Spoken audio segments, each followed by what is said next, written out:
Hey, how's it going everyone? I'm Martin and welcome back. So today is Tuesday, and for those of you familiar with Destiny, you'll already know what this means. However, for those of you who are new to Destiny, you've only just picked up Destiny 2 and never played the first one, Tuesday is the weekly reset, and what that means is every Tuesday at 2 AM Pacific, 10 AM UK time, the game's weekly activities such as the Nightfall, the Raid, Trials, etc., anything that rewards powerful gear such as your Milestones, those will all reset so that you can go complete them once again for some more loot. Now obviously this is the first weekly reset for Destiny 2, so the Raid and Trials of the Nine aren't actually out yet. The Raid drops tomorrow, Wednesday, at 10 AM Pacific, 6 PM UK time, and Trials of the Nine drops on Friday, again at 10 AM Pacific, 6 PM UK time. But we do still have other activities and vendors that will have reset, so let's take a look at what's new for those of you that aren't familiar with the weekly reset. So firstly, if you open up the director and hold the left trigger, you can view your milestones on the left side of the screen, and you'll see that there are a bunch of new activities for you to go complete that will reward you with powerful gear. So going down the list, firstly we have the Flashpoint, and this week's Flashpoint is Nessus. The Flashpoint is essentially just a featured location, so completing public events there will reward you with powerful gear such as exotics and really high level legendaries. Then you have the Nightfall strike. This week's is a different strike. If you head over to the Vanguard strike playlist section, you can see, you can hover over, and this week's Nightfall is the inverted spire strike. So we have two modifiers on this week's strike. We have Prism, your attacks matching the focused element deal increased damage, all other elemental damage is reduced, kinetic and incoming damage is unaffected, the focused element rotates periodically, so this is the same modifier that was on last week's Nightfall strike. And then we also have Time Warp Rings.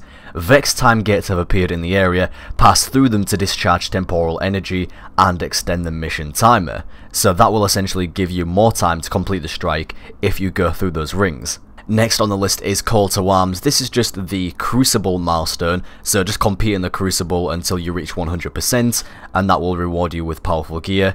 And then lastly is Clan XP, and Clan XP in strikes, raids, the Crucible or world activities. Now obviously that last one only applies if you're in a clan, so for example let's take a look at my clan Peasant Guard here. We can see the weekly cap of 100,000 XP has now been reset, so we can once again go gain 100,000 more XP to hit the next rank and obtain more rewards.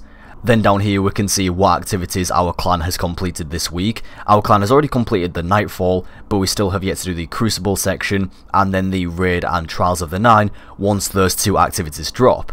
So what does hitting the next rank unlock for our clan?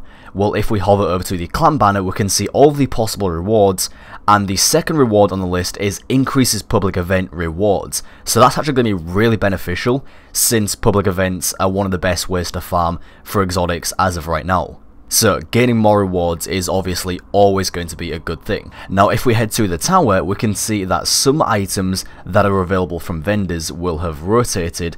Now in Destiny 2 there aren't really as many vendors that you actually purchase stuff from, like weapons and armor, like there was in Destiny 1. Every week in Destiny 1, nearly every vendor such as faction vendors, the Vanguard, Crucible, would all have sets of armor and weapons that would rotate with different perks every week. But in Destiny 2 there isn't really any of that, but we do have a couple of things that we can take a look at. So if we head over to Cade, he will have a selection of new treasure maps available, this week all focusing on Nessus. Last week's was obviously the EDZ, so go pick up those treasure maps and go collect some new loot from Nessus. Then if you head over to Ikora Ray, she will also have 3 new meditation missions available, so you can go complete those for some more reputation in order to rank up with her and get some more loot. So that is a rundown of the first weekly reset. Now if any of you are planning on playing the raid tomorrow when it drops, obviously you'll want to be focused on completing the milestones today in order to get that powerful gear so you can be as high light level as possible. So I do hope that you enjoyed the video and found it useful. Thank you all very much for watching, and I'll talk to you next time.